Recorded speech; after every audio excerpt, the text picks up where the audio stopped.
ilang gabay sa nangyari sa unang araw ng pagdinig. Yung isa nating tatalakayin, itong si Kalilong.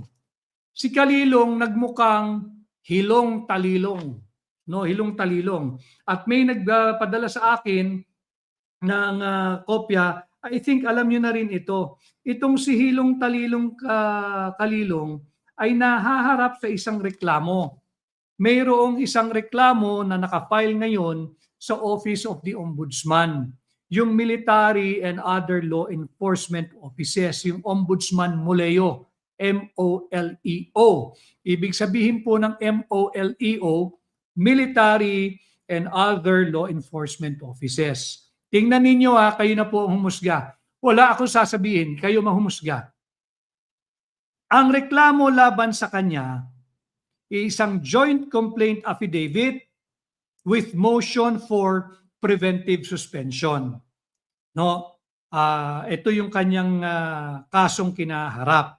Criminal case, ang criminal case na kinaharap ni Hilong Talilong ay violation of Articles 124.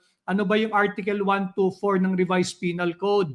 Ito yung tinatawag na arbitrary detention. Mabigat na kaso yan, arbitrary detention.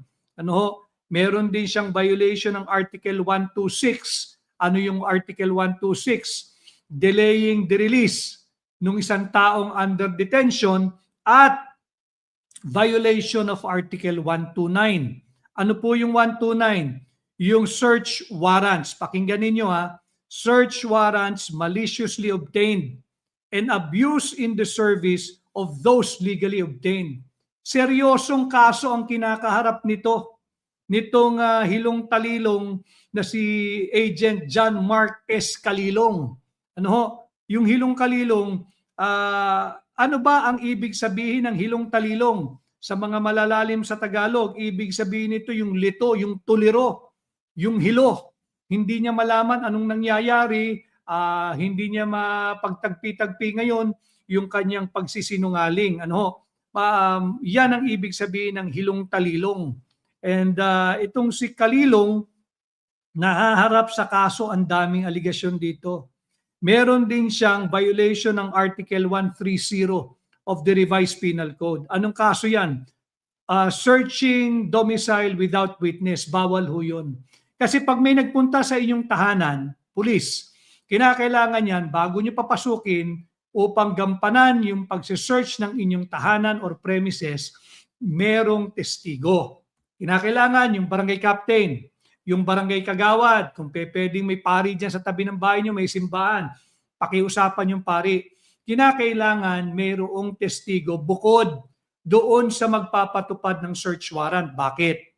Upang maiwasan yung pag-aabuso, upang maiwasan yung paglabag doon sa linalaman ng search warrant, sapagkat yung search warrant, malinaw doon, tukoy dapat doon. Ano lang bahagi ng inyong pamamahay ang dapat nilang halugugin? Ano lang ang kanilang hahanapin o hinahanap? Hindi pwedeng open search warrant yan. Malinaw dapat sa search warrant, tukoy dapat yung lugar sa inyong opisina, sa inyong warehouse, sa inyong pamamahay, kung saan man kayo, kung ano lang ang kanilang hahalugugin at ano ba ang kanilang hahanapin. Kaya importante na may testigo dyan. So itong si Agent John Mark S. Kalilong, yung nagpanggap na expert, ay nahaharap sa patong-patong na kaso, pati Article 171, falsification by public officer, employee, or notary, or ecclesiastic minister. Violation of Article 183, perjury. Ito mabigat. Violation of Article 294, paragraph 5, robbery, extortion, and Article 308, theft, pagnanakaw. Ito po'y lahat nasa ilalim ng ating Revised Penal Code at Section 4 of Republic Act number 7438. Para lang alam ninyo, yung pagkatao nitong nagpapanggap, nagkaroon ng 2 linggo na seminar o 2 linggong pag-aaral, ni baka nga hindi 8 hours a day yung 2 linggong yun eh. Pinapalusot na siya ay isang eksperto. Nandito yung kanyang kaso. Final ito February 27, 2026. May file ito February 27, 2026 at 3 p.m. 3:52 p.m. No, malinaw 'yan. Na-receive ito sa Office of the Ombudsman Assistance Center sa Pasay base sa impormasyon na ipinarating sa atin, ano? Baka alam niyo na rin 'to, pero para malinaw. Sino ba yung star witness ng prosecution na kanilang iniharap sa impeachment court? It's a total waste of time. Presenting him to be an expert na hindi naman pala. Tapos, hindi binanggit dito na meron pala siyang kinaharap na kaso at meron pang hiling na ilagay siya for preventive suspension. No, ang kaso niya ay hindi biro-biro. Arbitrary detention, delaying release, search warrants maliciously obtained and abuse in the service of those legally obtained, searching domicile without witness, falsification by public officer, employee, or notary, or ecclesiastic minister, perjury, robbery, extortion, theft, pagnanakaw. Mabigat ang kaso nito.